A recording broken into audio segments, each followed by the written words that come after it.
ನಮಸ್ಕಾರ ಗೆಳೆಯರೆ, ಪಾಠಶಾಲೆ ಯೂಟ್ಯೂಬ್ ಚಾನೆಲ್ಗೆ ಸ್ವಾಗತ ಸುಸ್ವಾಗತ. ಈ ದಿನ ನಿಮ್ಮ ಜನರಲ್ ಸ್ಟಡೀಸ್ ಯಾವ ತರ ಓದೋದು ಅಂತ ಪಾರ್ಟ್ 3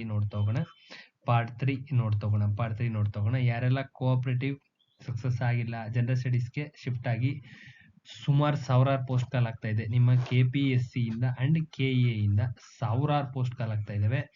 ಇಮಿಡಿಯೇಟ್ಲಿ ಶಿಫ್ಟ್ ಆಗಿ ಎಕ್ಸಾಮ್ ಕಾಲ ಆದಾಗ ಓದಿದ್ರೆ ಖಂಡಿತವಾಗ್ಲೂ ವರ್ಕೌಟ್ ಆಗೋದಿಲ್ಲ. ಇದು ಗೊತ್ತಿರೋ ವಿಚಾರ ಹೇಳ್ತಾ ಇದ್ದೀನಿ. ಮಂಡ್ಯದಲ್ಲಿ ಏನು ಹೇಳಿದ್ದೆ, ಮಂಡ್ಯ ನಿಮ್ಮ ಕೋಆಪರೇಟಿವ್ ಬ್ಯಾಂಕು, ಅದೆಷ್ಟೇ ಸ್ಕೋರ್ ಆಗಿದೆ ಅಷ್ಟನ್ನು ಮಾತನ್ನು ಉಳಿಸ್ಕೊಂಡಿದೀವಿ.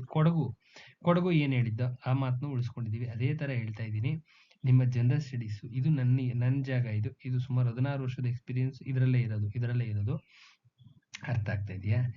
ಯಾವುದೇ ಕಾರಣ ಇರ್ಬೋದು, ಎಕ್ಸಾಮಿನೇಷನ್ ಕಾಲ ಆದ್ಮೇಲೆ ಓದ್ಲಿಕ್ಕೆ ಸ್ಟಾರ್ಟ್ ಮಾಡಿದ್ರೆ ಅದು ಆಗೋ ಕಥೆ ಅಲ್ಲ. ಈಗಲಿಂದಾನೇ ಓದಕ್ಕೆ ಸ್ಟಾರ್ಟ್ ಮಾಡಿ. ವೆರಿ ಶಾರ್ಟ್ಲಿ ಕಾಲಾಗುತ್ತೆ ಅನ್ನೋ ಮಾಹಿತಿ ಇದೆ. ನಿಮ್ಮ ರೋಸ್ಟರ್ ಬಗೆಯ ತಕ್ಷಣನೇ ಇಮಿಡಿಯೇಟ್ಲಿ ಸಾವಿರಾರು ಪೋಸ್ಟ್ ಕಾಲ್ ಆಗ್ತವೆ. ತಕ್ಷಣದಲ್ಲಿ ಓದ್ಬಿಟ್ಟು ಬರೆಯೋದು ತುಂಬಾ ಕಷ್ಟ. ಅದಕ್ಕೋಸ್ಕರ ಹೇಳ್ತಾ ಇದ್ದೀನಿ, ತಕ್ಷಣನೇ ಓದ್ಲಿಕ್ಕೆ ಸ್ಟಾರ್ಟ್ ಮಾಡಿ, ಇಮಿಡಿಯೇಟ್ಲಿ ಓದಕ್ಕೆ ಸ್ಟಾರ್ಟ್ ಮಾಡಿ. ಮೆಥಡ್ ಇನ್ನೂ ಒಂದ್ಸತಿ ರಿಪೀಟ್ ಮಾಡ್ತೀನಿ, ನೋಡ್ತಾ ಹೋಗೋಣ. ಯಾರೆಲ್ಲ ಚಾನಲ್ ಸಬ್ಸ್ಕ್ರೈಬ್ ಮಾಡ್ರಿ. ವಿಡಿಯೋನ ಮ್ಯಾಕ್ಸಿಮಮ್ ನಂಬರ್ ಪೀಪಲ್ ಶೇರ್ ಮಾಡಿ ಅಂತ ಹೇಳ್ತಾ ವಿಡಿಯೋ ಒಳಗಡೆ ಎಂಟರ್ ಆಗೋಣ.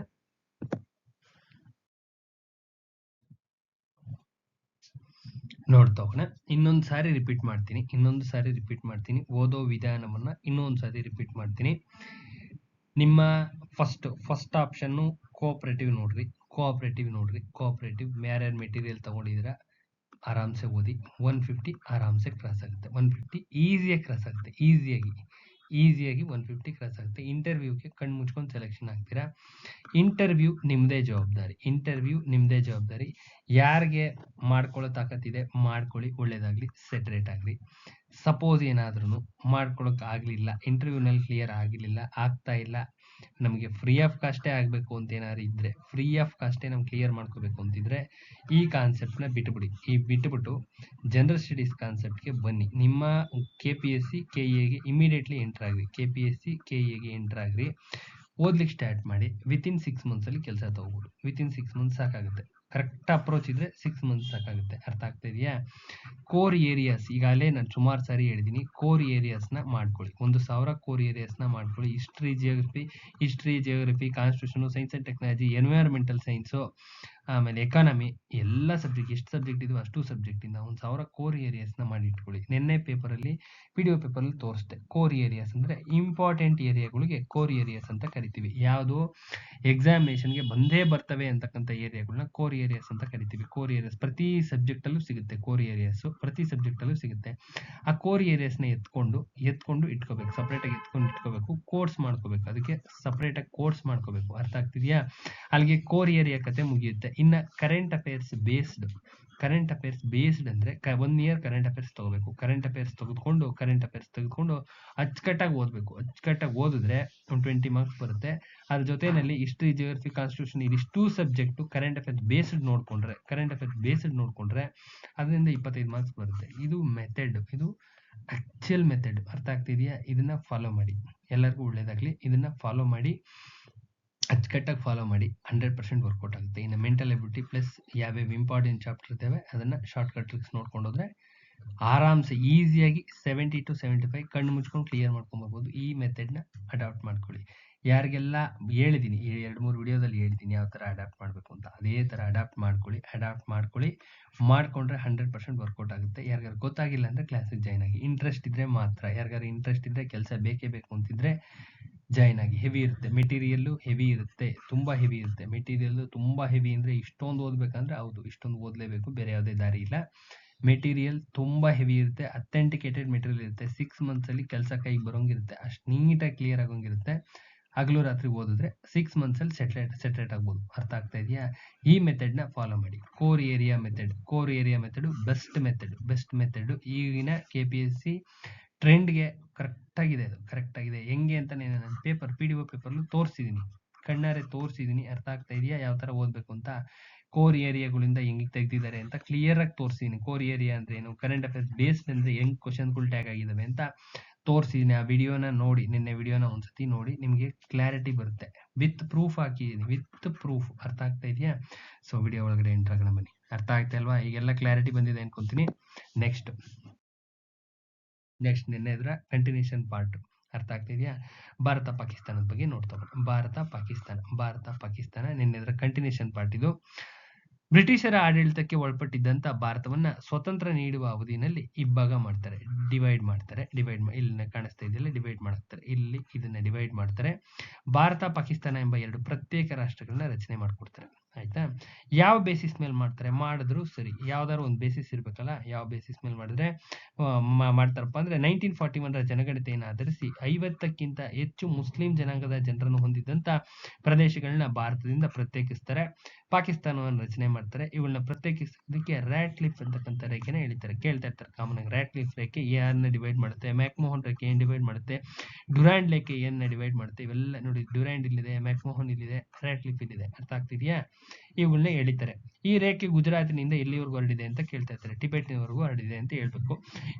ಆದ್ರೆ ಈ ರೇಖೆ ಗುಜರಾತ್ ಮತ್ತು ರಾಜಸ್ಥಾನ ವಲಯದಲ್ಲಿ ಮಾತ್ರ ಇಂದಿನ ಪಾಕಿಸ್ತಾನದ ಗಡಿ ರೇಖೆಯಾಗಿ ಉಳ್ಕೊಂಡಿದೆ. ಮಿಕ್ಕಿದ್ದೆಲ್ಲನೂ ಗತಕಾಲಿಕ, ಅಂದ್ರೆ ಇಲ್ಲ, ಅಷ್ಟು ಆಕ್ಚುಲ್ ಇಲ್ಲ, ಕಾಣಿಸೋದಿಲ್ಲ, ಅಷ್ಟು ನೀಟಾಗಿ ಅದರದ್ದು ಡಿಮಾರ್ಕೇಶನ್ಸ್ ಇಲ್ಲ ಅಂತ ಹೇಳ್ತಾರೆ. ಅರ್ಥ ಆಗ್ತಿದ್ಯಾ?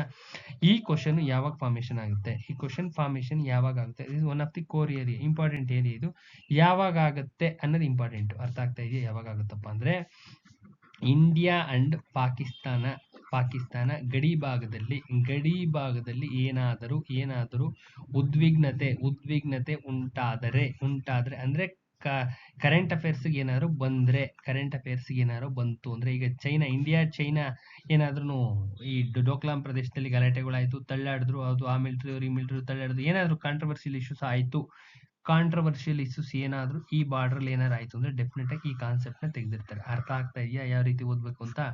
ಕಾಂಟ್ರವರ್ಸಿ ಕರೆಂಟ್ ಅಫೇರ್ಸ್ ನಲ್ಲಿ ಏನಾದ್ರು ಇತ್ತು, ಕರೆಂಟ್ ಅಫೇರ್ಸ್ ನಲ್ಲಿ ಇಂಡಿಯಾ ಪಾಕಿಸ್ತಾನ ಬಾರ್ಡರ್ ಏನಾದ್ರು ಕರೆಂಟ್ ಅಫೇರ್ಸ್ ಅಲ್ಲಿ ಇತ್ತು ಅಂದ್ರೆ ಇದೇ ಕಾನ್ಸೆಪ್ಟ್ ನ ತೆಗೆದಿರ್ತಾರೆ. ಇದು ಬಿಟ್ಟು ಇನ್ನೇನು ತೆಗ್ದಿರೋದಿಲ್ಲ. ಪಕ್ಕ 101% ಪಕ್ಕ ನಿಮ್ಗೆ ಕರೆಂಟ್ ಅಫೇರ್ಸ್ ನ ನಾನು ಮಾಡಿಸ್ತೀನಿ. ಯಾವಾಗ ಮಾಡಿಸ್ತೀನಿ? ನಮ್ಮ ಕ್ಲಾಸಸ್ ಹುಡುಗರಿಗೆ ಮಾಡಿಸ್ಬೇಕು ಅಂತ. ಯಾವಾಗಪ್ಪ ಅಂದ್ರೆ ಇದು ಕೋರ್ ಏರಿಯಾಸ್ ಮುಗಿಬೇಕು. ಕೋರ್ ಏರಿಯಾಸ್ ಮುಗಿದ ತಕ್ಷಣನೇ ಕರೆಂಟ್ ಅಫೇರ್ಸ್ ಮಾಡಿಸಿದ್ರೆ ಕರೆಂಟ್ ಅಫೇರ್ಸ್ ಅಲ್ಲಿ ಎಲ್ಲ ಇರುತ್ತೆ. ಸಪೋಸ್ ಕರೆಂಟ್ ಅಫೇರ್ಸ್ ಅಲ್ಲಿ ಈ ವಿಚಾರ ಏನಾದ್ರು ಇತ್ತು ಅಂದ್ರೆ ಇದ್ರ ಮೇಲೆ 1 ಮಾರ್ಕ್ ಡೆಫಿನೆಟ್ ಆಗಿ ಬಂದೇ ಬರುತ್ತೆ. ಇದೇ ಕಾನ್ಸೆಪ್ಟ್ ಬರುತ್ತೆ, ಇನ್ನೇನು ತೆಗಿಯಲ್ಲ. ಇದು text book concept, NCERT text book concept. ಇದು NCERT text book and Ranganath ಎರಡು ಮಿಕ್ಸ್ ಮಾಡಿರ್ತಕ್ಕಂಥ ಕಾನ್ಸೆಪ್ಟ್ ಇದು. ಅರ್ಥ ಆಗ್ತಾ ಇದೆಯಾ? ಆ ಕಾನ್ಸೆಪ್ಟ್ಗಳಲ್ಲಿ ಅದ್ರಲ್ಲಿ ಇಂಪಾರ್ಟೆಂಟ್ ಪಾಯಿಂಟ್ಸ್ ತಗೊಂಡು ಮಾಡಿರ್ತಕ್ಕಂಥ ನೋಟ್ಸು. ಕ್ಲಿಯರ್? ಈ ತರ ಇದು ಓದುವಂತ ರೀತಿ. ನೆಕ್ಸ್ಟ್, ಗುಜರಾತ್ನ ಕಚ್ ಜೌಗು ವಲಯದಲ್ಲಿಯೂ ಸಹ ಪಾಕಿಸ್ತಾನ ಗಡಿ ಕುರಿತಂತೆ ತಕರಾರಿದೆ. ಇದೊಂದೇ ಜಾಗದಲ್ಲ, ಗುಜರಾತ್ ಸೈಡಲ್ಲೂ ಪಾಕಿಸ್ತಾನಕ್ಕೂ ನಮಗೂ ತಕರಾರಿದೆ. ಏನು ಹೆಂಗ್ ಕ್ರಿಯೇಟ್ ಆಯ್ತಪ್ಪ ಅಂದ್ರೆ 1855-70 ಅವಧಿನಲ್ಲಿ ಮೆಕ್ಡೊನಾಲ್ಡ್ ಅಂತಕ್ಕಂಥ ವ್ಯಕ್ತಿ ನಿರ್ವಹಿಸಿದ ಸರ್ವೇಕ್ಷಣೆಯನ್ನು ಆಧರಿಸಿ 1935 ನಲ್ಲಿ ಅಂದಿನ ಸಿಂಧ್ ಮತ್ತು ಮುಂಬೈ ಪ್ರಾಂತ್ಯಗಳನ್ನ ಪ್ರತ್ಯೇಕಿಸೋದಕ್ಕೆ ಹೇಳಿದ್ದಾರೆ. ಸ್ವತಂತ್ರ ನಂತರ ಇದನ್ನ ಪಾಕಿಸ್ತಾನ ಒಪ್ಕೊಳ್ಳೋದಿಲ್ಲ. 1965 ನಲ್ಲಿ ಕಚ್ ವಲಯದ ಕಂಜಾರಾ ಕೋಟು, ಸರ್ದಾರ್ ಪೋಸ್ಟ್ ಮತ್ತು ಡಿಂಗ್ಡಾಂಗ್ ಪೋಸ್ಟ್ ಗಳನ್ನ ವಶಪಡಿಸ್ಕೊಳ್ಳುತ್ತೆ. ಮುಂದೇನಾಗುತ್ತಪ್ಪ ಅಂದ್ರೆ ನೋಡಿ ತೋರಿಸ್ತೀನಿ. ನಂತರ ಇಂಟರ್ನ್ಯಾಷನಲ್ ಕೋರ್ಟ್ ಜಸ್ಟಿಸ್ ಹೋಗ್ತಾರೆ. ಅಂತಾರಾಷ್ಟ್ರೀಯ ನ್ಯಾಯಾಲಯ ತೀರ್ಮಾನ ಆಗುತ್ತೆ. ಏನಂತಾಗುತ್ತೆ? ಚಾದ್ ಬೆಟ್ಟು, ದಾರಾಪಾನಿ ಹಾಗೂ ಕಂಜಾರಾ ಕೋರ್ಟ್ಗಳನ್ನ ಮಾತ್ರ ಪಾಕಿಸ್ತಾನ ಭಾರತಕ್ಕೆ ರಿಟರ್ನ್ ಕೊಟ್ಬಿಡುತ್ತೆ. ಅಂತಾರಾಷ್ಟ್ರೀಯ ನ್ಯಾಯಾಲಯದ ತೀರ್ಮಾನದಂತೆ ರಿಟರ್ನ್ ಮಾಡುತ್ತೆ, ಮಿಕ್ಕದವೆಲ್ಲ ಅವ್ರ ಕಡೆನೇ ಉಳ್ಕೋತವೆ. ಈ ವಲಯದಲ್ಲಿ ಇರ್ತಕ್ಕಂಥ ಸರ್ಕ್ರಿಕ್ ನೀರಿನ ಆಳವಾದ ಮಧ್ಯಭಾಗ ಗಡಿ ರೇಖೆ ಆಗಿರ್ಬೇಕು ಅಂತೇಳಿ ಭಾರತದ ವಾದ. ಸರ್ಕ್ರಿಕ್ ಗಡಿ ರೇಖೆ ಆಗ್ಬೇಕು, ಆಳವಾದ ಮಧ್ಯದಲ್ಲಿ ಆಳವಾದ ನೀರಿನ ಭಾಗ ಇದೆಯಲ್ಲ, ಅದು ಗಡಿ ರೇಖೆ ಆಗ್ಬೇಕು. ಭಾರತ ಅಂಡ್ ಪಾಕಿಸ್ತಾನ ಅಂಡ್ ಭಾರತದ ಮಧ್ಯದ ಗಡಿ ರೇಖೆ ಆಗ್ಬೇಕು ಅಂತ ಭಾರತ ಹೇಳಿದ್ರೆ, ಇದಕ್ಕೆ ಬದಲಾಗಿ ಪಾಕಿಸ್ತಾನ ಹೇಳುತ್ತಪ್ಪ ಅಂದ್ರೆ ಸರ್ಕ್ರಿಕ್ ಪೂರ್ಣವಾಗಿ ನಮಗೆ ಸೇರ್ಬೇಕು ಅಂತ ಹೇಳ್ತಾರೆ. ಇದರ ಪೂರ್ವದ ದಡ ಗಡಿ ರೇಖೆ ಆಗ್ಬೇಕು ಅಂತೇಳಿ ವಾದ ಮಾಡ್ತಾ ಇದ್ದಾರೆ. ಇದಕ್ಕೂ ಈಗ್ಲೂ ಈ ಸಮಸ್ಯೆ ಕಂಟಿನ್ಯೂಷನ್ ಇದ್ದೇ ಇದೆ. ಇಲ್ಲಿ ಕಾಣಿಸ್ತಾ ಇದೆಯಲ್ಲ ಸರ್ಕ್ರಿಕ್, ಇದು ಸರ್ಕ್ರಿಕ್. ಇದನ್ನ ಫಸ್ಟ್ ಇದ್ ಮಾಡ್ಕೊಂಡ್ರಲ್ಲ, ಜ್ಞಾಪನಕ್ಕೆ ಬಂತು, ಅದಕ್ಕೆ ಹೇಳ್ತಾ ಇದ್ದೀನಿ. Core area, codes, current affairs based plus question papers, previous year question paper, chapter wise question papers 1979 ಇಂದ till 2024 UPSC question papers plus KPSC question papers ಇಷ್ಟು ಸಾಲ್ವ್ ಮಾಡ್ಕೊಂಡೋದ್ರೆ 100% ಏನಿದಾವೆ ಅವೇ ಬಂದಿರ್ತವೆ.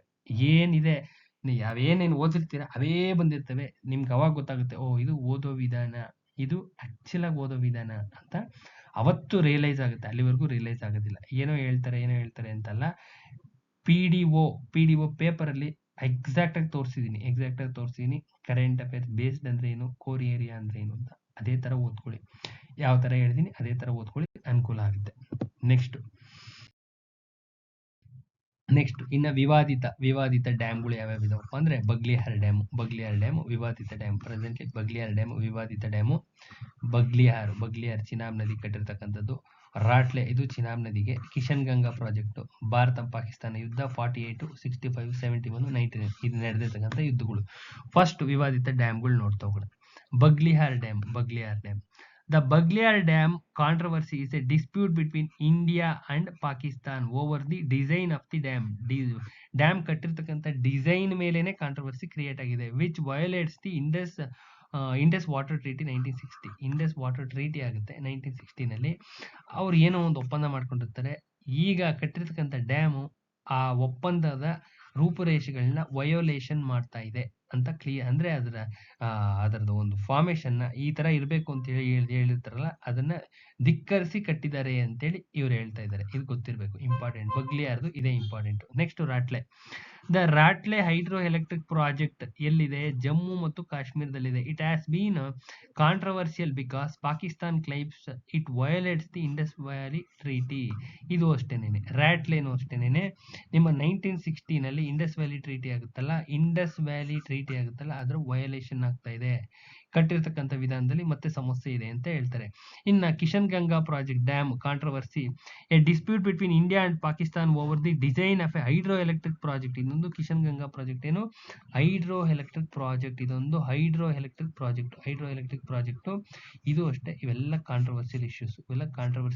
ಯಾವ ಬಗೆಹರಿದಿಲ್ಲ ಇನ್ನ ಪಾಕ್ ಯುದ್ಧಗಳು ಯಾವಾಗ ಆಯ್ತು ಅಂತ ಕೇಳ್ತಾ ಇರ್ತಾರೆ. 48 ಅಲ್ಲಿ ಒಂದ್ಸತಿ ಆಗುತ್ತೆ ಚಿಕ್ಕದಾಗಿ, 65 ಒಂದ್ಸತಿ ಆಗುತ್ತೆ, 71, 99. ಅರ್ಥ ಆಗ್ತಾ ಇದೆಯಾ?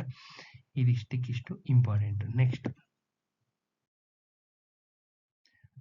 ಮುಂದೆ ನೋಡ್ತಾ ಹೋಗೋಣ. ಮುಂದೆ ಪಾಕಿಸ್ತಾನದ ರಾಜಧಾನಿ ಇಸ್ಲಾಮಾಬಾದ್ ಅಂತ.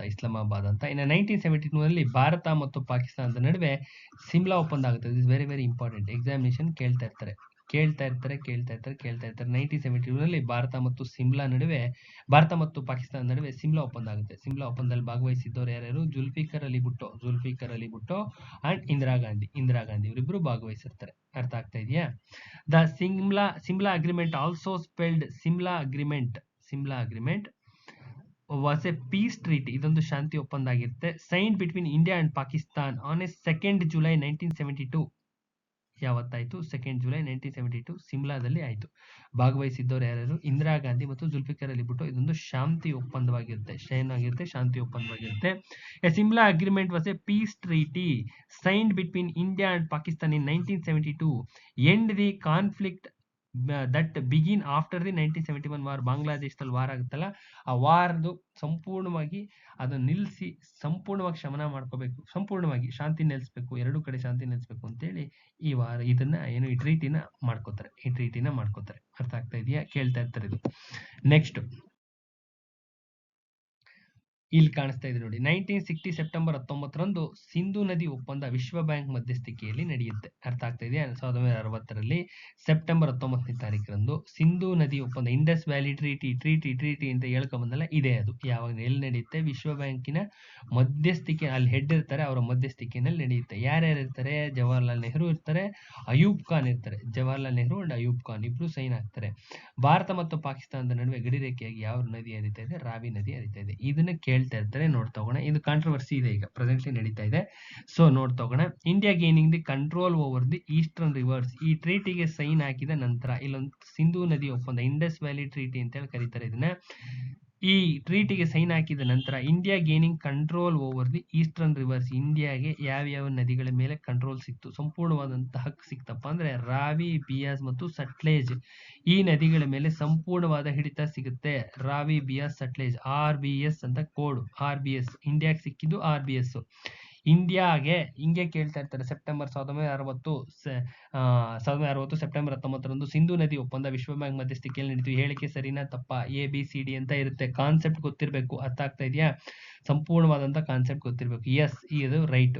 ಭಾಗವಹಿಸಿದವರು ಜವಾಹರ್ಲಾಲ್ ನೆಹರು ಮತ್ತು ಅಯೂಬ್ ಖಾನ್. ಜವಾಹರ್ಲಾಲ್ ನೆಹರು ಮತ್ತು ಪಾಕಿಸ್ತಾನದ ಪ್ರಧಾನಿ ಅಯೂಬ್ ಖಾನ್. ಹೇಳಿಕೆ ಸರಿಯಾಗಿದೆ. ಭಾರತ ಮತ್ತು ಪಾಕಿಸ್ತಾನ ನಡುವೆ ಗಡಿರೇಖೆ ಗರಿತಕ್ಕಂಥ ನದಿ ರಾವಿ. ರಾವಿನ ತೆಗೆದುಬಿಟ್ಟು ಇನ್ನೊಂದು ಯಾವುದೋ ಹಾಕಿರ್ತಾರೆ, ಇನ್ಯಾವುದೋ ಬೇರೆ ಯಾವುದೋ ಒಂದು ಹೊಡೆದಿರ್ತಾರೆ ಮೇಲ್ಗಡೆ, ಉತ್ತರ ಭಾರತ ಯಾವ್ದಾರು ಹೊಡೆದಿರ್ತಾರೆ. ಈ ಹೇಳಿಕೆ ತಪ್ಪಾಗುತ್ತೆ. ಇದು ಸರಿಯಾಗಿದೆ. ಅರ್ಥ ಆಗ್ತಿದೆಯಾ? ABCD ಆಪ್ಷನ್ಸು KPSC ಎಕ್ಸಾಮ್ ಬರ್ದಿದ್ರೆ ನಿಮ್ಗೆ ಗೊತ್ತಾಗುತ್ತೆ. ಅರ್ಥ ಆಗ್ತಿದೆಯಾ? ಹೇಳಿಕೆಗಳನ್ನ ಕೇಳ್ತಾ ಇರ್ತಾರೆ. ಇನ್ನೊಂದು ಏನಪ್ಪಾ ಅಂದ್ರೆ, India gaining control over the eastern rivers. ಯಾವ್ಯಾವ ನದಿಗಳ ಮೇಲೆ ಭಾರತಕ್ಕೆ ಹಿಡಿತ ಸಿಕ್ತಪ್ಪ ಅಂದ್ರೆ ರಾವಿ, ಬಿಯಾಸ್, ಸಟ್ಲೇಜ್ ಗೊತ್ತಿರಬೇಕು. ಇದನ್ನ India gaining the control over ಇದು ಕೊಟ್ಬಿಟ್ಟಿರ್ತಾರೆ, ಚಿನಾಬ್, ಝೀಲಂ, ಇಂಡಸ್ ಅಂತ ಕೊಟ್ಟಿರ್ತಾರೆ. ಈ ಹೇಳಿಕೆ ತಪ್ಪಾಗುತ್ತೆ. ಅರ್ಥ ಆಗ್ತಿದ್ಯಾ? ಹೇಳಿಕೆ ಯಾವ್ದು ಸರಿ ಯಾವ್ದು ತಪ್ಪು ಅಂತ ಗೊತ್ತಾಗಬೇಕು. ನೀವು ಇದನ್ನ ನೀಟಾಗಿ ಬಾಯಟ್ ಮಾಡ್ಕೊಂಡು ಹೋಗಿರಿ. ಅಲ್ಲಿ ಕೂತ್ಕೊಂಡು ಡಿಸಿಷನ್ ತಗೋಬೇಕು. ಇಂಡಿಯಾಗೆ ಕಂಟ್ರೋಲ್ ಸಿಕ್ಕಿದ್ದು RBS ಮೇಲೆ ಮಾತ್ರ, ಅಂದ್ರೆ ರಾವಿ, ಬಿಯಾಸ್, ಸಟ್ಲೇಜ್ ಮೇಲೆ. Pakistan receive the water rivers of ಯಾವ್ದಾವ್ದಪ್ಪ ಅಂದ್ರೆ ಚಿನಾಬು, ಝೀಲಮು, ಇಂಡಸ್. ಅರ್ಥ ಆಗ್ತಾ ಇದೆಯಾ? CJI chief justice of India ಅಂತ ಸುಮ್ಮನೆ ಜ್ಞಾಪಕ ಇಡಕ್ಕಷ್ಟೇ, ಇದು ಇನ್ನೇನು ಅಲ್ಲ. ಸುಮ್ಮನೆ CJI ಅಂದ್ರೆ ಚೀಫ್ ಜಸ್ಟಿಸ್ ಆಫ್ ಇಂಡಿಯಾ ಅಂತ ಸುಮ್ಮನೆ ಕೋಡ್ ಜ್ಞಾಪಕ ಇಟ್ಕೊಳ್ರಿ. ಪಾಕಿಸ್ತಾನಕ್ಕೆ ಏನೇನು ಸಿಕ್ತಪ್ಪ ಅಂದ್ರೆ ಚಿನಾಬು, ಝೀಲಮು, ಇಂಡಸ್. ಅರ್ಥ ಆಗ್ತಾ ಇದೆಯಾ? This very very important. The 1960 Sindhu river treaty is officially known as the Indus Water Treaty signed between India and Pakistan, allocated the water rights of the Indus River system with the gaining control over the eastern rivers RBS and Pakistan ಯಾವ್ದಿದು CJI. ಮುಗಿತಾ? Indus valley ರಿವರ್ದು concept ಗೊತ್ತಾಯ್ತು. ಏನಾದರೂ paper ಏನಿದು ಇದು ನಿಮ್ಮ news ಅಲ್ಲಿ ಏನಾದ್ರು ಇತ್ತು, issue news ಅಲ್ಲಿ ಇತ್ತು, ಸುಮಾರು ದಿನದಿಂದ ನ್ಯೂಸ್ ಅಲ್ಲಿ ಇತ್ತು, ಒಂದು ವರ್ಷದಲ್ಲಿ ಏನಾದ್ರು ಕರೆಂಟ್ ಅಫೇರ್ಸ್ ನಲ್ಲಿ ಇತ್ತು ಅಂದ್ರೆ ಪಾಕಿಸ್ತಾನಕ್ಕೆ ನೀರ್ ಬಿಡಬೇಕು, ಅಷ್ಟು ಬಿಡಬೇಕು, ಇಷ್ಟು ಬಿಡಬೇಕು, ಇನ್ನೇನೋ ಡ್ಯಾಮ್ ಕಟ್ಟಬೇಕು, ಇನ್ನೇನೋ ಡ್ಯಾಮ್ ಹೈಟ್ ಜಾಸ್ತಿ ಮಾಡಿ, ಈ ತರ ಏನಾದ್ರು ಕಾಂಟ್ರವರ್ಸಿ ಇಶ್ಯೂ ಇತ್ತು ಅಂದ್ರೆ ಇದನ್ನ ತೆಗಿತಾರೆ. ಇದೇ ಕ್ವಶನ್ ತೆಗೆದಿರ್ತಾರೆ, ಇದೇ ಕಾನ್ಸೆಪ್ಟೇ ತೆಗೆದಿರ್ತಾರೆ. ಇದು ಬಿಟ್ಟು ಇನ್ನೇನು ತೆಗಿಯೋಕೆ ಸಾಧ್ಯನೇ ಇಲ್ಲ. ಅರ್ಥ ಆಗ್ತಿದೆ? ಇದು ಬಿಟ್ಟು ಇನ್ನೇನು ತೆಗಿಯೋಕೆ ಸಾಧ್ಯ ಇಲ್ಲ. ಇದು ಓದುವ ರೀತಿ, ಇದು ಓದ್ತಕ್ಕಂಥ ರೀತಿ. ಈ ಕಾನ್ಸೆಪ್ಟ್ ಯಾವಾಗ ತೆಗಿತಾರಪ್ಪ ಅಂದ್ರೆ, ಕಾನ್ಸೆಪ್ಟ್ ಓದಿರ್ಬೇಕು. ಕಾನ್ಸೆಪ್ಟ್ ನ ಯಾವಾಗ ಟಚ್ ಮಾಡ್ತಾರಪ್ಪ ಅಂದ್ರೆ ಕರೆಂಟ್ ಅಫೇರ್ಸ್ ನಲ್ಲಿ ಇದ್ರೆ ತೆಗಿತಾರೆ, ಇಲ್ಲ ಕೋರ್ ಏರಿಯಾದಲ್ಲಿ ತೆಗಿಬಹುದು. ಕೋರ್ ಏರಿಯಾದಲ್ಲಿ ಯಾವ್ದು ಬೇಕಾದ್ರೂ ತೆಗಿಬಹುದು. ಬಟ್ ಕರೆಂಟ್ ಅಫೇರ್ಸ್ ಇದ್ರೆ 1000% ಬಂದ್ಬಿಡುತ್ತೆ, 1000% ಬರುತ್ತೆ. ಈಗ 1960 ನಲ್ಲಿ ಇದಾಗಿದೆ. 1960 ನಲ್ಲಿ ಆಗಿದೆ ಅಂದ್ರೆ 40 ಇಯರ್ಸ್ ಆಯ್ತು. 40 ಇಯರ್ಸ್ ಆಯ್ತು. 20 ಇದು 75 ಇಯರ್ಸ್ ಆಗಿದೆ ಟ್ರೀಟಿ ಆಗಿ. ಕಾಣಿಸ್ತಾ ಇದೆಯಾ? 75 ಇಯರ್ಸ್ ಕಾಣಿಸ್ತಾ ಇದೆಯಾ? 40 + 20 65 ವರ್ಷ ಆಗಿದೆ. 65 ಇಯರ್ಸ್ ಆಗಿದೆ. ಇದಾಗಿ ಮಿಸ್ ಆಯ್ತು. 65 ಇಯರ್ಸ್ ಆಗಿದೆ. 65 ಇಯರ್ಸ್ ಆಗಿದೆ. 65 ಇಯರ್ಸ್ 1960 ಇಂದ 2025 ಅಂದ್ರೆ 65 ಇಯರ್ಸ್ ಆಗಿದೆ. 65 ಇಯರ್ಸ್ ಆಗಿದೆ ಅಂದ್ರೆ ನ್ಯೂಸ್ಗೆ ಬಂದಿರುತ್ತೆ. ಇದು 65 ಮಿಸ್ ಆಯ್ತು. 65 ಇದು ನ್ಯೂಸ್ ಅಲ್ಲಿ ಇದ್ದೇ ಇರುತ್ತೆ. 65 ವರ್ಷ ಆಗಿದೆ ಟ್ರೀಟಿ ಆಗಿ ಅಂದ್ರೆ ನ್ಯೂಸ್ ಅಲ್ಲಿ ಇರುತ್ತೆ, ಕೇಳೋ ಚಾನ್ಸಸ್ ಇರುತ್ತೆ. ಅರ್ಥ ಆಗ್ತಾ ಇದೆಯಾ? ನೆಕ್ಸ್ಟ್ ಭಾರತ ಪಾಕಿಸ್ತಾನ ನಡುವೆ 2 ರೈಲುಗಳು ಸಂಚರಿಸ್ತಾ ಇದ್ದು ಯಾವ್ದಾವ್ದಪ್ಪ ಅಂದ್ರೆ ಸಂಜೋತಾ ಮತ್ತು ತಾರ್. ಯಾವುದು? ಸಂಜೋತಾ ಮತ್ತು ತಾರ್. ಪ್ರೆಸೆಂಟ್ಲಿ ಇದೆಯಾ ಇಲ್ವಾ ಗೊತ್ತಿಲ್ಲ. ಅದೇನು ಕರೆಂಟ್ ಅಫೇರ್ಸ್ ಇದ್ರೆ ಮಾತ್ರ ತೆಗಿತಾರೆ, ಇಲ್ಲ ಅಂದ್ರೆ ವಿಚಾರ ಈಚೆಗೆ ಬರಲ್ಲ.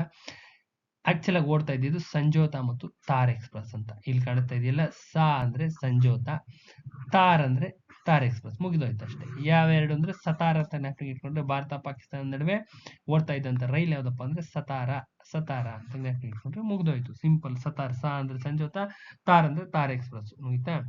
ಭಾರತ ಪಾಕಿಸ್ತಾನ ನಡುವೆ LOC ಲೈನ್ ಆಫ್ ಕಂಟ್ರೋಲ್ ಗಡಿರೇಖೆ ಇರ್ತಕ್ಕಂಥದ್ದು. ಆಕ್ಚುಯಲ್ ಕಂಟ್ರೋಲ್ ಇರ್ತಕ್ಕಂಥದ್ದು ಇದು ಚೈನಾ ಹತ್ರ. ಇದು ಲೈನ್ ಆಫ್ ಕಂಟ್ರೋಲ್ ಇರ್ತಕ್ಕಂಥದ್ದು ಭಾರತ ಪಾಕಿಸ್ತಾನ ನಡುವೆ. ಇನ್ನು BSF ಬಾರ್ಡರ್ ಸೆಕ್ಯೂರಿಟಿ ಫೋರ್ಸ್ ನಮ್ಮ ನಡುವೆ ಸೈನಿಕರ ಪಡೆ, ಪಾಕಿಸ್ತಾನ ಮತ್ತು ಭಾರತದ ನಡುವೆ ನಿಂತಿರ್ತಕ್ಕಂಥ ಸೈನಿಕರ ಪಡೆ ರಕ್ಷಣೆ ಮಾಡ್ತಕ್ಕಂಥದ್ದು BSF ನವ್ರು ಹಾಕಿರ್ತಾರೆ. ಇನ್ನ ಯಾವಾಗ ಏನಾದ್ರು ಇಶ್ಯೂಗ್ ಬಂತು ಹೊಸದಾಗಿ ಓಡಿಸ್ತಾ ಇದಾರೆ, ಇನ್ನೊಂದು ಬಿಟ್ಟಿದ್ದಾರೆ, ಮತ್ತೊಂದು ಸ್ಟಾಪ್ ಮಾಡಿದ್ದಾರೆ, ಏನಾದ್ರು ಒಂದು ಪೇಪರ್ ಇಶ್ಯೂ ಕರೆಂಟ್ ಅಫೇರ್ಸ್ ಬಂತು, ಈ ವಿಚಾರಗಳು ಕರೆಂಟ್ ಅಫೇರ್ಸ್ ಬಂತು ಅಂದ್ರೆ ಇದನ್ನ ತೆಗೆದಿರ್ತಾರೆ. Samjhauta express ran between Delhi and Lahore ಮಧ್ಯೆ ಓಡುತ್ತೆ. ಇದು ಅಟಾರಿ ಭಾಗ ಬಾರ್ಡರ್ ಕ್ರಾಸಿಂಗ್ ನಲ್ಲಿ ಮುಖಾಂತರ ಕ್ರಾಸ್ ಆಗಿ ಹೋಗುತ್ತೆ. carried both passengers and freights. Okay, the word sanjota meaning agreement or accord in Hindi. very very important. ಇದೇ ತರ ಕ್ವಶನ್ಸ್ ನ ಟ್ಯಾಗ್ ಮಾಡಿರ್ತಾರೆ, ಅಬ್ಸರ್ವ್ ಮಾಡ್ಬೋದು. ನೀವು ಪೇಪರ್ ನ ನೀಟಾಗಿ ಅಬ್ಸರ್ವ್ ಮಾಡಬೇಕು. ನೀಟಾಗಿ ಅಚ್ಚುಕಟ್ಟಾಗಿ ಅಬ್ಸರ್ವ್ ಮಾಡಿದ್ರೆ ಗೊತ್ತಾಗುತ್ತೆ ಯಾವ ತರ ಟ್ಯಾಗ್ ಆಗಿರುತ್ತೆ ಅಂತ.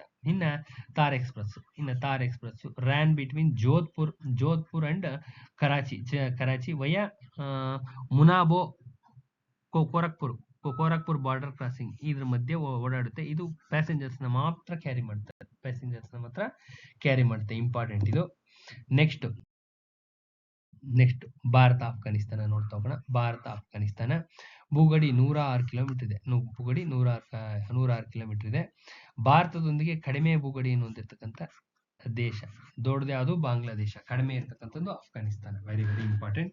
ಇನ್ನ ಪಾಕಿಸ್ತಾನ ಮತ್ತು ಭಾರತದ ಗಡಿ ಉತ್ತರದಲ್ಲಿರ್ತಕ್ಕಂಥ ಅಫ್ಘಾನಿಸ್ತಾನವು ಗಡಿ ರೇಖೆಯನ್ನು ಹೊಂದಿದೆ. ಪಾಕಿಸ್ತಾನ ಮತ್ತು ಭಾರತದ ಉತ್ತರದಲ್ಲಿರ್ತಕ್ಕಂಥ, ಇಲ್ಲೇ ಕಾಣಿಸ್ತಾ ಇದೆಯಲ್ಲ, ಪಾಕಿಸ್ತಾನ ಮತ್ತು ಭಾರತದ ಉತ್ತರದಲ್ಲಿದೆ.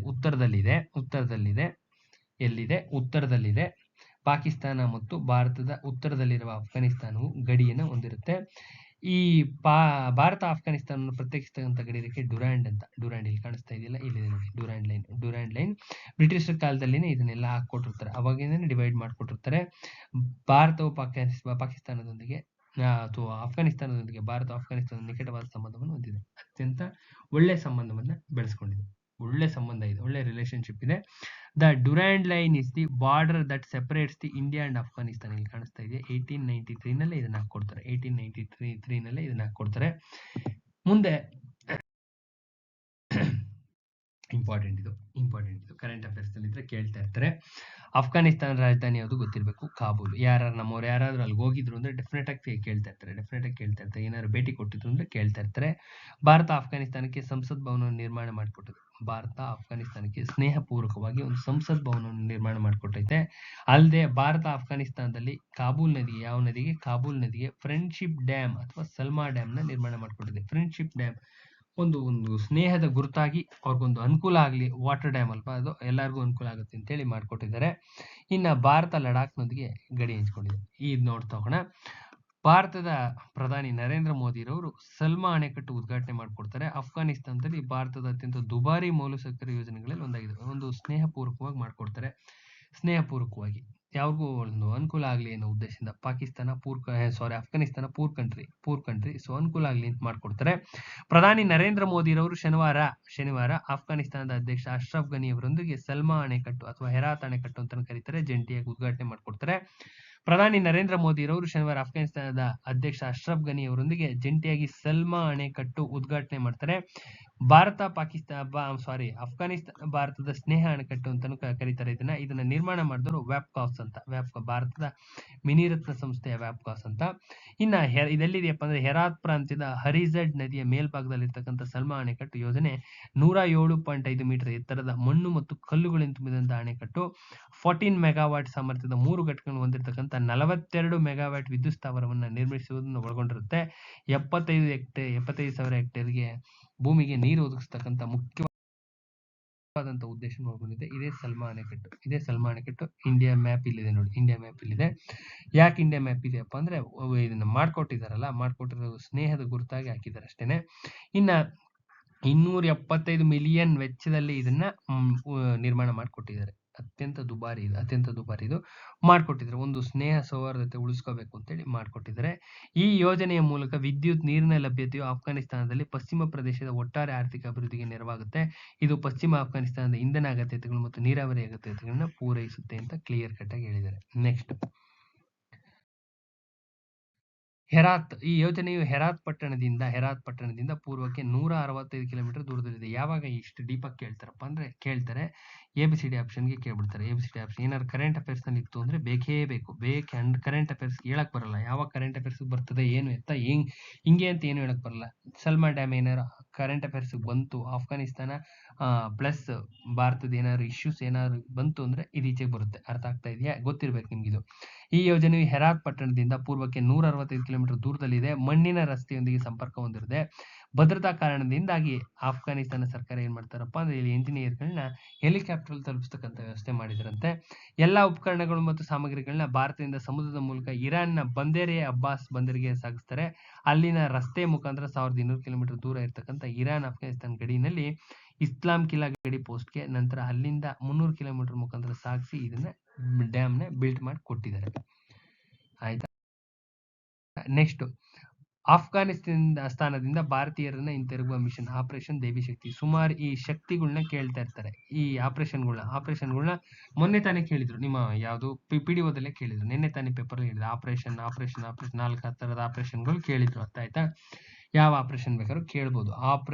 ಈ ಆಪರೇಷನ್ಗಳ ಮೇಲೆ ಒಂದು ಕ್ವಶನ್ ಡೆಫಿನೆಟ್ ಆಗಿ ತೆಗಿತಾರೆ. ಬೇರೆ ದೇಶಕ್ಕೆ ಹೆಲ್ಪ್ ಮಾಡಿರ್ತಾರಲ್ಲ, ಇಲ್ಲ ಅಲ್ಲಿರೋ ಭಾರತೀಯರು ಕರ್ಕೊಬರೋದು, ಏನೋ ಒಂದು ಮಾಡಿರ್ತಾರೆ. ಸೊ ಅದಕ್ಕೋಸ್ಕರ ಇಂಪಾರ್ಟೆಂಟ್ ಆಗುತ್ತೆ. ನೋಡ್ತಾ ಹೋಗೋಣ. ಆಪರೇಷನ್ ದೇವಿ ಶಕ್ತಿ ಅಂದ್ರೆ ಏನು? ಅಫ್ಘಾನ್ನಿಂದ ಭಾರತೀಯರನ್ನ ಕರೆತರುವ ಸಾಹಸಕ್ಕೆ ಮರುನಾಮಕರಣ ಮಾಡ್ತಾರೆ. ಏನಿದು? ಅಫ್ಘಾನ್ ರಕ್ಷಣಾ ಕಾರ್ಯ ಆಪರೇಷನ್ ದೇವಿ ಶಕ್ತಿ ಅಂತೇಳಿ ಹೆಸರಿರ್ತಾರೆ. ಭಾರತೀಯರನ್ನ ಕರೆತರುವ ಸಾಹಸಕ್ಕೆ ಮರುನಾಮಕರಣ ಮಾಡ್ಕೊಡ್ತಾರೆ. ಸರ್ಕಾರ ಇಲ್ಲಿವರೆಗೂ 800 ನಾಗರಿಕರ ರಕ್ಷಣೆ ಮಾಡಿದ್ದಾರೆ ಅಂತ ಹೇಳ್ತಾರೆ. ಹಿಂದೂ ಸಿಖ್ಖರನ್ನ ಕರೆತರುವ ಕಾರ್ಯದಲ್ಲಿ ನಿರತರಾಗಿದ್ದಾರೆ ಅಂತ ಹೇಳ್ತಾರೆ. ಮುಂದೆ ಡೀಟೇಲ್ ನೋಡ್ತಾ ಹೋಗೋದಾದ್ರೆ, ತಾಲಿಬಾನ್ ಉಗ್ರರ ಕೈವಶವಾದ ಬಳಿಕ ಅಫ್ಘಾನಿಸ್ತಾನದಲ್ಲಿ ಸಂಕಷ್ಟಕ್ಕೆ ಸಿಲುಕಿರ್ತಕ್ಕಂಥ ಭಾರತೀಯರ ಹಾಗೂ ಅಫ್ಘಾನ್ ಹಿಂದೂ ಸಿಖ್ ಪ್ರಜೆಗಳ ಕಾರ್ಯಾಚರಣೆಗೆ ಆಪರೇಷನ್ ದೇವಿ ಶಕ್ತಿ ಅಂತೇಳಿ ಹೆಸರಿಟ್ಟಿದ್ದಾರೆ. ಆಗಸ್ಟ್ 16 ಮಂಗಳವಾರ ದಿನ 800 ಜನ ರಕ್ಷಣೆ ಮಾಡಿದ್ದಾರೆ. ಇನ್ನು ಆಪರೇಷನ್ ದೇವಿ ಶಕ್ತಿ ನಾಮಕರಣದ ಬಗ್ಗೆ ವಿದೇಶಾಂಗ ವ್ಯವಹಾರ ಸಚಿವ ಜೈಶಂಕರ್, ಇದು ಹಳೆ ಕತೆ. ಈಗ ಇವರು ಬೇರೆ ಇದರಲ್ಲಿದ್ದಾರೆ. ಸ್ವಲ್ಪ ಹಳೆ ಕತೆ. ತಾಲಿಬಾನ್ ವಶಪಡಿಸ್ಕೊಂಡ್ರಲ್ಲ, ಕಿತಾಪತಿ ಐತಲ್ಲ, ಅವಾಗಿನ ಕತೆ ಇದು. ಆಪರೇಷನ್ ದೇವಿ ಶಕ್ತಿ ಕಂಟಿನ್ಯೂ ಆಗುತ್ತೆ. 78 ಮಂದಿ ಕಾಬೂಲ್ ಮುಖಾಂತರ ದುಶಾಂಬೆ ಮೂಲಕ ದೆಹಲಿಗೆ ಆಗಮಿಸಿದ್ದಾರೆ ಅಂತ ಹೇಳ್ತಾರೆ. 2015ರಲ್ಲಿ ಆಂತರಿಕ ಯುದ್ಧ ಪೀಡಿತ ಯಮನಿಂದ ಭಾರತ ರಕ್ಷಿಸುವ ಕಾರ್ಯಾಚರಣೆಗೆ ಆಪರೇಷನ್ ರಾಹತ್ ಅಂತ ಹೇಳಿ ಕರೀತಾರೆ. ರಾಹತ್, ಇದು ಜ್ಞಾಪಕ ಇಟ್ಕೋಬೇಕು. ರಾಹತ್ ಇಂಪಾರ್ಟೆಂಟ್ ಆಗುತ್ತೆ. ಸೊ ಇನ್ನ 4640 ಜನ ರಕ್ಷಿಸಿದ್ದಾರೆ ಅಂತ ಹೇಳ್ತಾರೆ. ದೇವಿ ಶಕ್ತಿನೇ ಯಾಕೆ ಹೆಸರಿಟ್ಟಿದಾರಪ್ಪ ಅಂದ್ರೆ, ದುರ್ಗೆಯ ರಾಕ್ಷಸರಿಂದ ಅಮಾಯಕ ಜನರು ರಕ್ಷಿಸ್ತಾಳೆ. ಸೊ ಅದಕ್ಕೋಸ್ಕರ ಇದನ್ನ ಇಟ್ಟಿದ್ದಾರೆ ಅಂತ ಹೇಳ್ತಾರೆ. ಅರ್ಥ ಆಗ್ತಾ ಇದೆಯಾ? ಈ ತರ ರಕ್ಷಣಾ ಕಾರ್ಯಾಚರಣೆ ಪ್ರತಿಯೊಂದನ್ನು ಕರೆಂಟ್ ಅಫೇರ್ಸ್ ಅಲ್ಲಿ ನೋಡ್ಕೊಳ್ಬೇಕು. ಈ ಪ್ರೆಸೆಂಟ್ ಕರೆಂಟ್ ಅಫೇರ್ಸ್ ನ ಮಾಡಿಸ್ತೀನಿ. ಪ್ರೆಸೆಂಟ್ ಕರೆಂಟ್ ಅಫೇರ್ಸ್ ಏನಿದೆ ಅದನ್ನ ಮಾಡಿಸ್ತೀನಿ, ಸಪ್ರೇಟ್ ಆಗಿ ಮಾಡಿಸ್ತೀನಿ. ಸೊ ಅಲ್ಲಿಗೆ ಅರ್ಥ ಆಗ್ತಾ ಇದೆಯಾ? ಫಸ್ಟ್ ಕೋರ್ ಏರಿಯಾಸ್ ಕಂಪ್ಲೀಟ್ ಮಾಡ್ಕೊಳ್ಳಿ. ಅದಕ್ಕೆ ವಿತ್ ಕೋಡ್ಸ್ ಇರಬೇಕು. ಇವೆರಡೂ ಇರಬೇಕು. DSCRT ಅಂದ್ರೆ ನಿಮ್ಮ ಸ್ಟೇಟ್ ಬುಕ್ಸ್, ಅದು NCERT ಬುಕ್ಸ್ ಬೇಸ್ಡ್ ಆಗಿರ್ಬೇಕು. ನೋಟ್ಸು NCERT ಬುಕ್ಸ್ ಬೇಸ್ಡ್ ಆಗಿಟ್ಕೊಂಡೇ ಮಾಡಬೇಕು. ಬೇರೆ ಯಾವುದೇ ಸಾಧನೆಗಳನ್ನು ಮಾಡಬಾರ್ದು. ಅರ್ಥ ಆಗ್ತಿದೆಯಾ? ಸ್ಟ್ಯಾಂಡರ್ಡ್ ಆಥರ್ಸ್ ಇಟ್ಕೊಂಡು ನೋಟ್ಸ್ ಮಾಡ್ಕೊಳ್ಳಿ. ಕೋರ್ ಏರಿಯಾಸ್ ಹುಡ್ಕೊಳ್ಳಿ, ಕೋಡ್ಸ್ ಮಾಡ್ಕೊಳ್ಳಿ. ಅದಾದ್ಮೇಲೆ ಕರೆಂಟ್ ಅಫೇರ್ಸ್ ಬೇಸ್ಡ್ ಓದ್ಕೊಳ್ಳಿ. ಕರೆಂಟ್ ಅಫೇರ್ಸ್ ಓದ್ಕೊಳ್ಳಿ. ಪ್ರೀವಿಯಸ್ ಇಯರ್ ಕ್ವಶನ್ ಪೇಪರ್ಸ್ ಓದ್ಕೊಳ್ಳಿ. ಇಷ್ಟನ್ನ ನೀವು ಮಾಡಿದ್ದೆ ಆದ್ರೆ 75+ ಆರಾಮ್ಸೆ ಸ್ಕೋರ್ ಆಗುತ್ತೆ. ಇದು ಮೆಥಡ್, ಓದೋ ಮೆಥಡು. ಇದನ್ನ ಬಿಟ್ಟು ಇನ್ನೇನು ಸಾಧನೆ ಮಾಡಬೇಡಿ ಅಂತ ಹೇಳ್ತಾ ವಿಡಿಯೋನ ಎಂಡ್ ಮಾಡ್ತಾ ಇದೀನಿ. ನಾಳೆ ಇನ್ನೊಂದು ವಿಡಿಯೋ ಜೊತೆ ಬರ್ತೀನಿ. ನಮಸ್ಕಾರ. ಯಾರೆಲ್ಲ ಚಾನಲ್ ಸಬ್ಸ್ಕ್ರೈಬ್ ಆಗ್ರಿ. ದಯವಿಟ್ಟು ವಿಡಿಯೋನ ಮ್ಯಾಕ್ಸಿಮಮ್ ನಂಬರ್ ಪೀಪಲ್ ಶೇರ್ ಮಾಡ್ರಿ. ಇನ್ನೊಂದು ವಿಚಾರ, PDF ಯಾರಿಗಾರ ಬೇಕಿದೆ, ಕೋಆಪರೇಟಿವ್ PDF ಇದೆ, ಯಾರಿಗಾರ ಅವಶ್ಯಕತೆ ಇದ್ರೆ, ಓದೋ ಹುಡುಗರಿದ್ರೆ ತಗೊಂಡು ಓದಿ. ಎಲ್ಲರಿಗೂ ಒಳ್ಳೇದಾಗ್ಲಿ. ಜನರಲ್ ಸ್ಟಡೀಸ್ ಕ್ಲಾಸಸ್ ನಡೀತಾ ಇದೆ. ಯಾರಿಗಾರ ಇಂಟ್ರೆಸ್ಟ್ ಇದ್ರೆ, ಅವಶ್ಯಕತೆ ಇದ್ರೆ ಜಾಯ್ನ್ ಆಗಿ. ನಮಸ್ಕಾರ.